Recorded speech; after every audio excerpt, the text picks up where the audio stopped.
la vraie question que j'aimerais vous poser, on l'a déjà abordée plusieurs fois, c'est aujourd'hui, est-ce que vous voyez réellement un changement majeur dans ces nouvelles générations?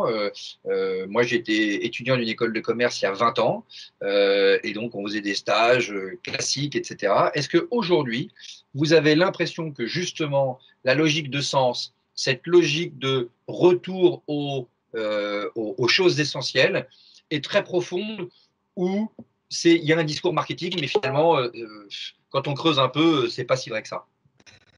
Alors, non, enfin, il y a véritablement une recherche de sens. Après, il y a une réalité de temps en temps qui est un peu plus prosaïque, mais il y a vraiment ce souhait de sens et qui se traduit par une volonté de faire d'autres formations en même temps. Hein, et c'est enfin, notamment la cuisine. Alors, la cuisine, il y a eu tout un engouement et c'est pour ça que ça a intéressé, mais les étudiants souhaitent avoir d'autres types de formations à côté.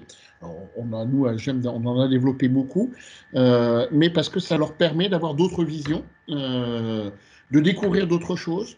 Il y a également un aspect qui est, je veux dire, bon ben, oui, au moment du bac, il y a eu de la réalité, et puis mes parents m'ont demandé ou m'ont imposé, ou je voulais avoir un métier, être sûr, et je me suis lancé dans cette filière. Mais si à côté je peux avoir quelque chose en plus, oui, c'est bien.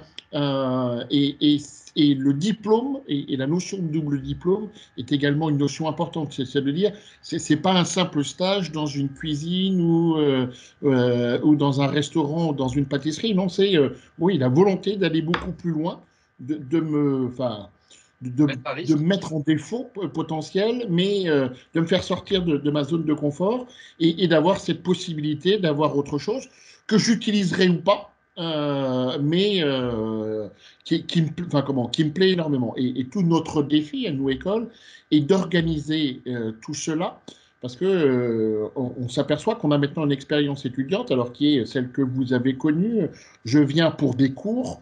Il y a à côté de l'expérimentation, il y a à côté des stages, il y a à côté de l'international, mais on s'aperçoit qu'il y a de plus en plus des souhaits d'aller ailleurs, et nous devrons organiser des écosystèmes. Peut-être on ira beaucoup plus loin avec vous dans différents domaines, et en disant, bah voilà, vous étudiants, vous avez cette possibilité d'aller à côté parce que ça vous apporte quelque chose, parce qu'on l'a labellisé aussi. Il y a peut-être une notion de labellisation, Ouais. parce qu'il ne faut pas que l'étudiant soit mis en défaut en disant il y en a une formation qu'il met en danger par rapport à l'autre. Voilà, mais oui, oui, il y a ce souhait. Par contre, il n'y a peut-être pas encore, mais il faut prendre un peu de recul et laisser passer le Covid. L'aspect purement digital interpelle, enfin comment, interpelle pour l'instant. Alors autant quand c'est une passion pour la cuisine, ça ne pose aucun souci parce qu'il y a la motivation derrière. Par contre, dans un élargissement de portefeuille de compétences, ça c'est à voir. Mais encore une fois, on est sur des tendances, vous l'avez indiqué, une génération avec des écrans qui regardent un petit peu ce qu'il en est, donc comment ça va changer.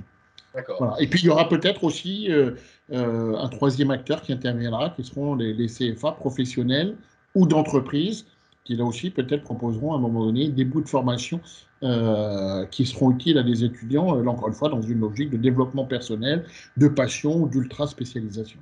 D'accord. Et effectivement, pour reprendre votre point sur les étudiants qui font un double diplôme, bah, ou cuisine, là où ça va être vraiment intéressant, c'est de voir si la cuisine est devenue chic. Voilà. Ce qui va être intéressant, c'est de voir si aujourd'hui ils osent passer ce cap, même sur des métiers qui n'ont pas encore eu cette médiatisation, tels que la coiffure, tels que l'esthétique, tels que l'assistante de vie aux familles, mais pour se dire, en fait, non, non, mais moi, je peux finalement entreprendre ou dans n'importe quel univers, voire en fait mettre une deuxième corde à mon arc, même si demain je ne travaille pas dedans, c'est intéressant pour moi pour comprendre les gens et le monde dans lequel j'évolue. Donc c'est effectivement un enjeu qui va être assez passionnant dans les mois à venir.